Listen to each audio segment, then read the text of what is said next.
थे जय श्री कृष्ण। महामृत्युंजय मंत्र, जिसका जाप करने से मनुष्य पर आए भयंकर संकट को भी दूर किया जा सकता है। यहाँ तक कि उसका मृत्यु योग हो तो उसे भी टाला जा सकता है। क्या आप जानते हैं महामृत्युंजय मंत्र की रचना कैसे हुई? किसने महामृत्युंजय मंत्र की रचना की? और जाने इसकी शक्ति।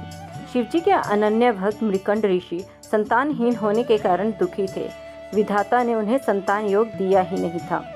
मृकंड ने सोचा, महादेव संसार के सारे विधान बदल सकते हैं, इसलिए क्यों न भोलेनाथ को प्रसन्न कर यह विधान बदलवाया जाए।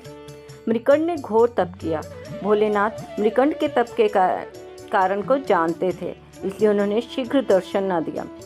लेकिन भक्त की भक्ति के आगे भोलेनाथ, जो आशुतोष भी हैं, शीघ्र ही झुक जाते हैं। महादेव प्रसन्न हुए। उन्होंने ऋषि को कहा कि मैं विधान को बदलकर तुम्हें पुत्र का वरदान दे रहा हूँ, लेकिन इस वरदान के साथ हर्ष तथा विषाद भी होगा। भोलेनाथ के वरदान से मृकंड को पुत्र हुआ, जिसका नाम मार्कंडेय पड़ा। ज्योतिषियों ने मृकंड को बताया कि यह विलक्षण बालक अल्पायु है, इसकी उम्र केवल 12 वर्ष है। ऋषि का हर्ष विषाद में बदल गया।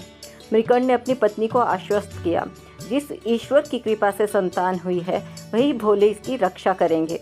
भाग्य को बदल देना उनके लिए सरल कार्य है। मार्कंडेय बड़े होने लगे तो पिता ने उन्हें शिव मंत्र की दीक्षा दी। मार्कंडेय की माता बालक के उम्र बढ़ने से चिंतित रहती थी। उन्होंने मार्कंडेय को अल्पायु होने की बात भी बता दी। मार्कंडेय ने निश्चय किया कि माता पिता के सुख के लिए उसी सदाशिव भगवान से दीर्घायु होने के वरदान लेंगे, जिन्होंने जीवन दिया है। 12 वर्ष पूरे होने को आए थे। मार्कंडेय ने शिवजी के आराधना के लिए महामृत्युंजय मंत्र की रचना की। शिव मंदिर में बैठकर इसका अखंड जाप करने लगे।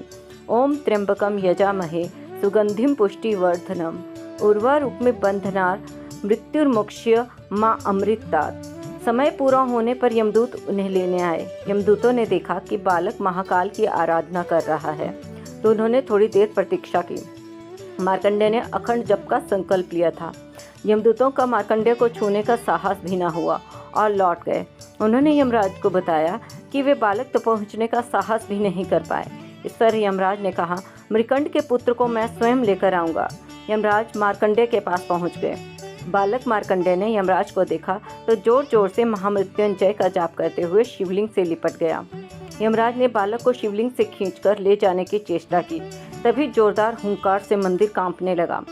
एक प्रचंड प्रकाश से यमराज की आंखें भी जुधिया गई। शिवलिंग से स्वयं महाकाल प्रकट हो गए।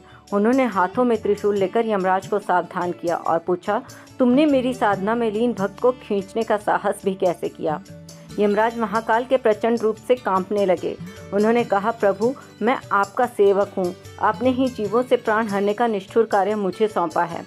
भगवान चंद्रशेखर का क्रोध कुछ शांत हुआ और बोले, मैं अपने भक्त की स्तुति से प्रसन्न हूँ और मैंने इसे दीर्घायु होने का वरदान दिया है। तुम इसे ले नहीं जा सकते। यम ने कहा, प्रभु, आपकी आज्ञा सर्वोपरि है।